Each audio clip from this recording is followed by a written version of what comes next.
What's going on, guys? Luis here. Welcome back to another episode of Lou Bar's Garage. And today I'm going to be showing you how to change your cabin air filter on your 2020 through 2024 Subaru Outback. It's so easy, my dog can do it. What I have here is the Bosch 1692C. It is a cabin air filter. I did get it off of Amazon. It was about 13 bucks, shipped directly to me. I'm going to show you how easy it is to change your cabin air filter, because we all know that the dealership wants to charge you 50 bucks or so just to change this little thing. And it's super easy. Let's do it. First, we're gonna go ahead and head on over to our passenger side. And we'll open this bad boy.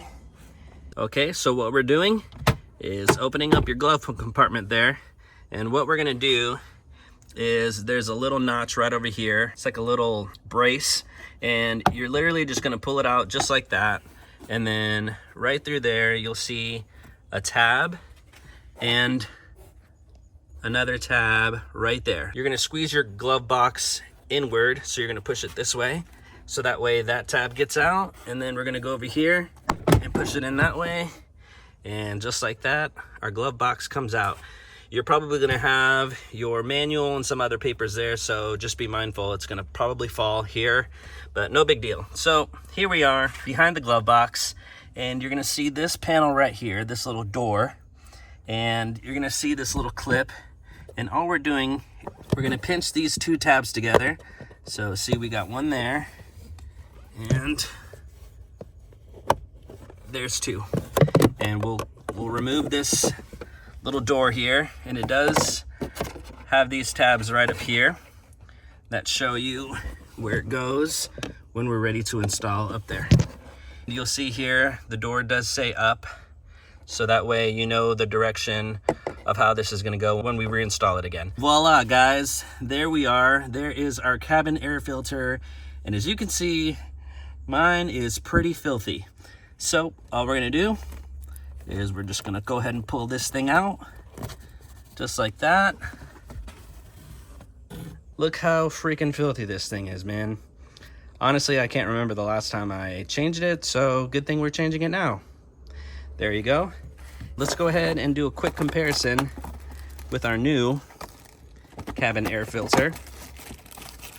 I'll go ahead and link the Amazon link in the description. That way you know exactly which one it was. Again, that's the 6092C cabin air filter. All right, guys, quick comparison to the new filter on the left and the old filter on the right. As you can see, it is definitely time to change this bad boy.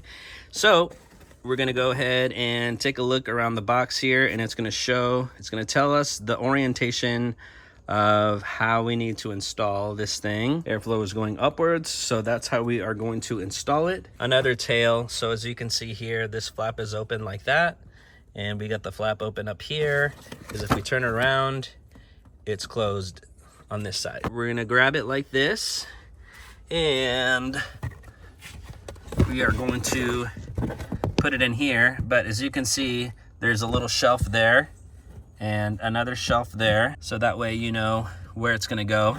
We're gonna put it on top of that top shelf, and we're just gonna slide this bad boy right in. We're gonna slide it in. There we go. Easy as that. It is nice and settled in there. As you can see, perfect. Look at that, what a beauty. We are going to grab our door. Again, it's showing upwards. There are some tabs that we're just gonna make sure they slide into up here. That's it. Make sure, just push it down, make sure the tabs are on there. And that is literally it, guys. Super easy to change it yourself. And then let's go ahead and put our glove box back together. We'll go ahead and push it back up. And as you can see, the little tabs on the sides there are back in place. And let's not forget to put this thing back in. And that just snaps into place. You are done. That's it. It's about a 2-minute job, maybe 1 minute actually. That's all it takes, guys, to change your cabin air filter. Super easy. Hopefully that was helpful to you guys. If you liked what you saw, please like and subscribe for more information on how to do some maintenance on your Subaru Outback. Thank you guys for watching. We'll see you then, or we'll see you another time.